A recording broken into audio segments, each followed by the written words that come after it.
আজ শনিবার স্নান সেরে চলে এসেছি ঠাকুর ঘরে। আজ শনিবার বটে, তবে আজ উল্টো রথ আছে।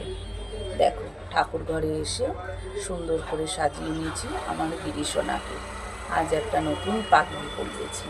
আর রাধা মাধবেরও আজকে পোশাকটা বদলে দিয়েছি। দর্শন করো রাধা মাধবকে।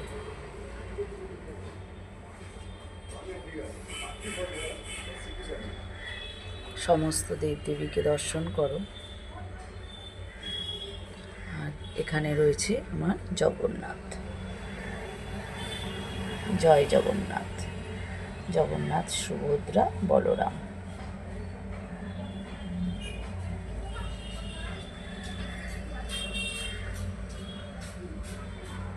সবাইকে দর্শন করো, প্রসাদ দর্শন করো।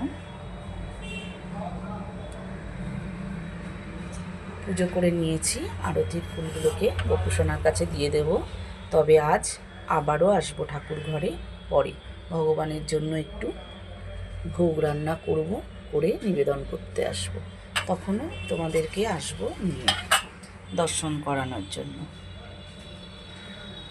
এখনকার মতন এই পর্যন্তই। আবার পরে এসে তোমাদেরকে আবার দর্শন করাবো। চলো এবার তাহলে প্রসাদটাকে নামিয়ে নিই। রোজের মতন তুলসী মহারানীকেও দর্শন করো।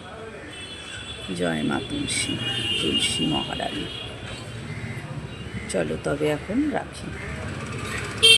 সকালবেলায় যখন ভোগ নিবেদন করেছিলাম তখন বলেছিলাম যে আবারও তোমাদেরকে নিয়ে আসবো ঠাকুর ঘরে। আজ উল্টো রথ, তার জন্য ভগবানের জন্য একটু ভোগ রান্না করব, করে নিবেদন করব, করে তারপরে তোমাদেরকে প্রসাদ দর্শন করাবো আর ভগবান দর্শন করাবো। তো আবারও চলে এসেছি দেখো ঠাকুর ঘরে। ভোগ রান্না করে ভগবানকে ভোগ লাগিয়ে তারপর আবার চলে এসেছি তোমাদেরকে নিয়ে ঠাকুর ঘরে আবার দর্শন করাবো বলে।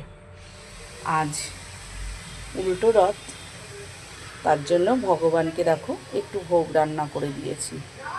আর চলে এসেছি তোমাদেরকে প্রসাদ দর্শন করাবো। তো তোমরা প্রসাদ দর্শন করো, প্রসাদ দর্শনে দুর্ভোগ কাটে।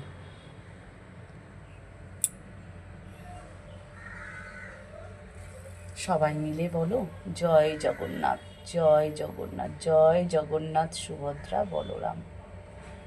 পুজো হয়ে গেছে, এবার প্রসাদটাকে নামিয়ে নেব। তারপরে আমরা সকলে আজ দুপুরে এই প্রসাদই পাবো। চলো তাহলে এবার প্রসাদটাকে নামিয়ে নিই। প্রসাদ নিয়ে চলে এসেছি